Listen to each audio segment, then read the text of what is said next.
Hey Embers, welcome back to the channel and welcome back to another video from me. This is my first scripted video, so please bear with me. I hope you enjoy it. So as you guys may know, I have two channels here on YouTube, this one being my gaming channel, which is a huge passion of mine. What you may not know is that I have a master's degree in medieval history, my specialism being food history, but I also have a wide interest in history in general, and I really wanted to combine both of my passions somehow, so this is what I came up with. Hopefully this will be the first video in a new series if you guys enjoy it. Basically, I wanted to look at the food in various video games, briefly analyse them and see how historically accurate they are.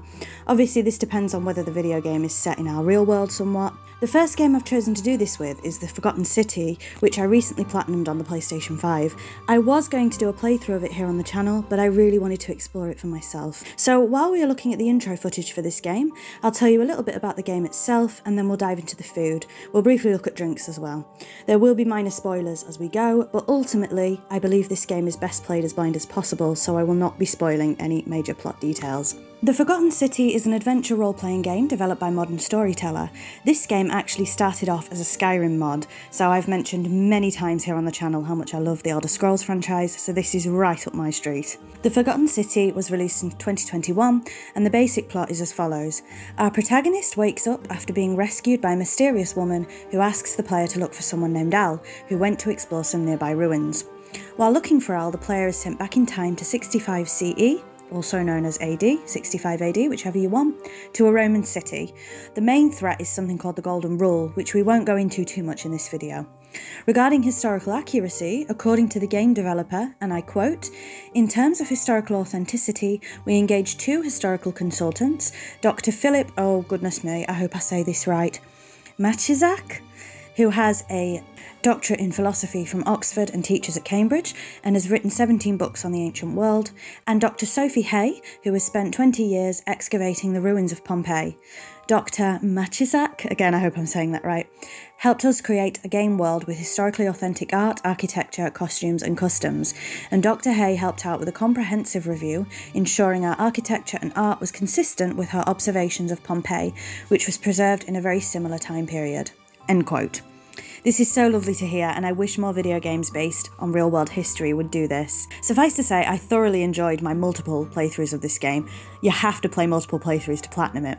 It's not a particularly long game, and I would encourage you to play it if you are a fan of the Elder Scrolls, role-playing games in general, Roman history and or historical games. As I mentioned, I played it on the PlayStation 5.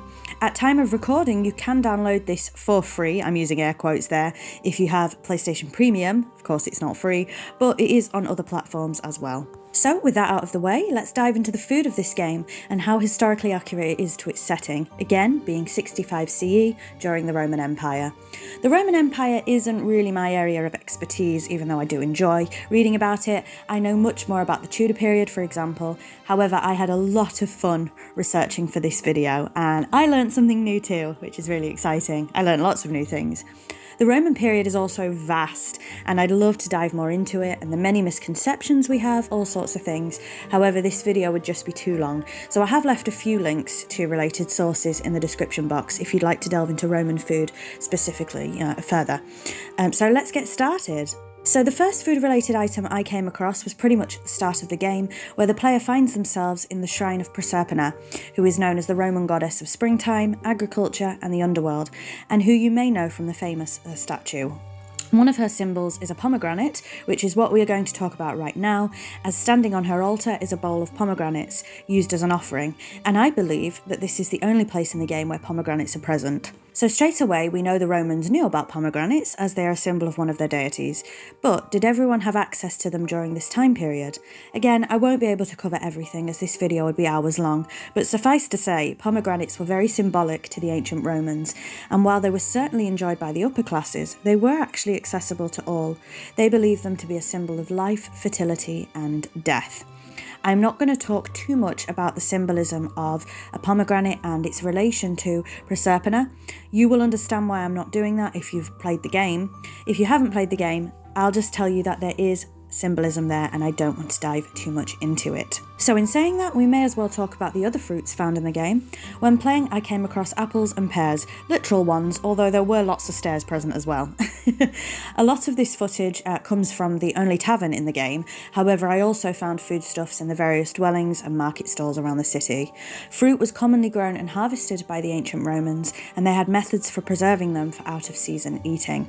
The most common fruits were grapes, pomegranates, as we've previously mentioned, quince, and indeed pears and apples. In fact, it was the Romans who were the first to intentionally breed apple varieties and who first brought the apple to Britain. In terms of pears, Pliny the Elder stated that there were 41 known varieties of pear known in ancient Rome. Pears were also used to make garum, which we will be discussing later in this video. Other fruits such as oranges, dates, cherries and lemons were imported during this period. However, they were much less common and certainly not available to everybody. So let's move on now to vegetables and to the only farm shown in the game. I saw cabbages, mushrooms. On a side note, there is ongoing debate on whether mushrooms class as a vegetable. For the sake of this video, we'll talk about them here. I also saw produce bowls with a variety of vegetables, including purple carrots, and finally what looked like some kind of stews on the table. Cabbage was a mainstay of the ancient Roman diet. They were considered particularly healthy, good for digestion, and curiously, were used for curing hangovers. So next time you reach for a kebab or a pizza after a night out, you may want to eat cabbage instead. Probably not. They also thought cabbage could cure baldness, so I'll be sure to let my husband know about that. Mushrooms are mentioned quite often in recipes from Apicius, a Roman cookbook from the late 300s, instead 1300s, no, 300s. The ancient Romans, for lack of a better term, appropriated many things from the ancient Greeks. Some Greek writers wrote that mushrooms were sons of the gods as they appeared in the wake of thunderstorms. Because of this, the Romans also assumed mushrooms and thunderstorms were linked, and so mushrooms became linked with their gods as well. Mushrooms became a sign of class and wealth. To quote Roman poet Martial, I hope I've said that right, "Silver and gold and a fine cloak, these are easy to send with a messenger. To trust him with mushrooms, that is difficult." So mushrooms definitely had more value than they do today. So what about these purple carrots then? How strange they should make the carrots purple when everything else seems to be historically accurate. Well, it may surprise you to know that carrots were indeed purple. Our carrots would have been quite foreign to the ancient Romans, and indeed to anyone living prior to the 16th century. So take that to everyone who called me a carrot top in school, which are green by the way, so the insult to gingers makes no sense anyway. Then again, I have dyed my hair purple on a number of occasions, so I guess I'll never escape being a carrot top. The history of the carrot is quite fascinating in my humble opinion, but again, no time, so we'll just discuss what the Romans thought of them. They were a very common vegetable and were actually considered to be aphrodisiacs. So perhaps a carrot instead of chocolates on Valentine's Day then? I don't think that'll catch on. Moving on to the farm, which I'll show briefly, we can see cabbages, wheat, and something else being grown which I couldn't quite identify, but I'm assuming it's the carrots. There is also a goose, some geese eggs, and a goat present, which I will talk about later on, but just put a pin in it.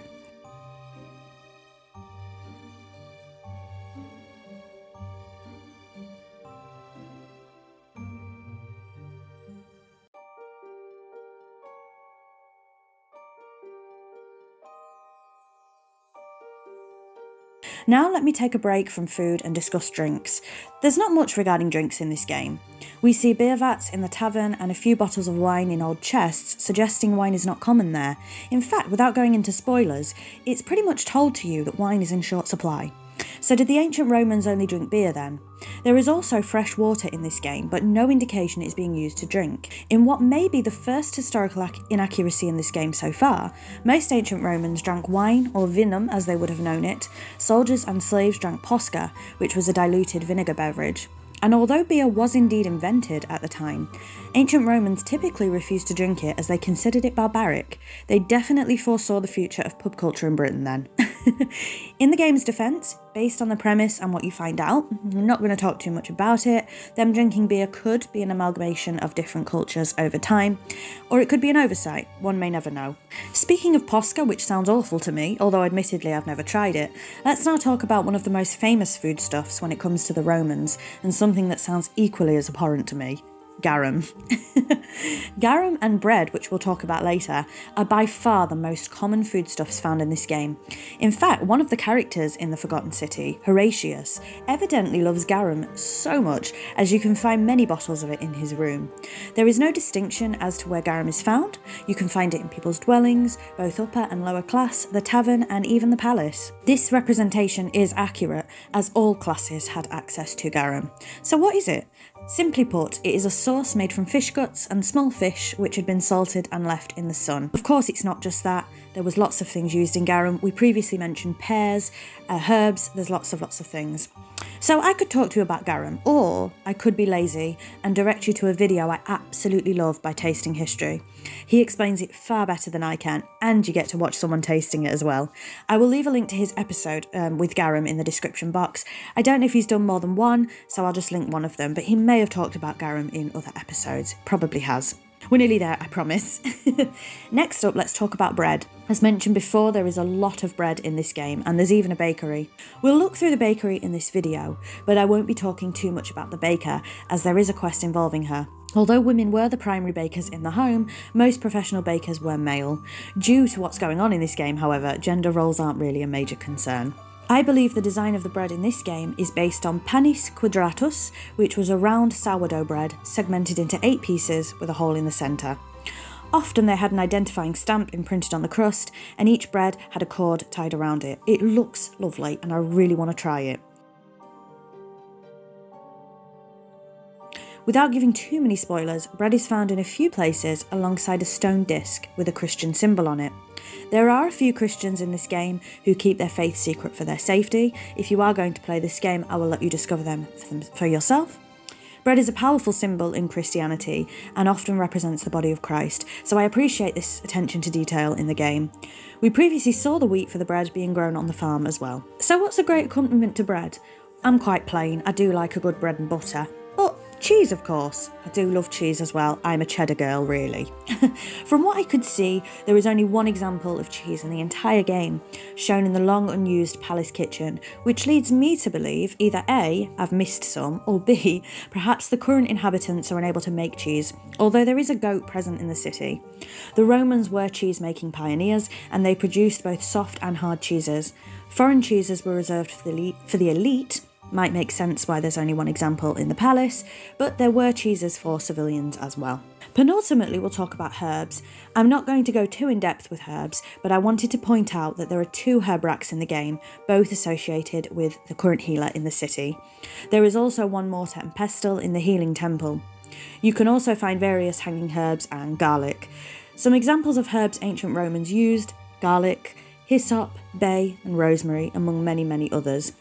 Again, we know that herbs can be used in cooking, and they certainly were, but I'm not going to go into herbs too much because it leads into the medicinal side of things, etc, etc.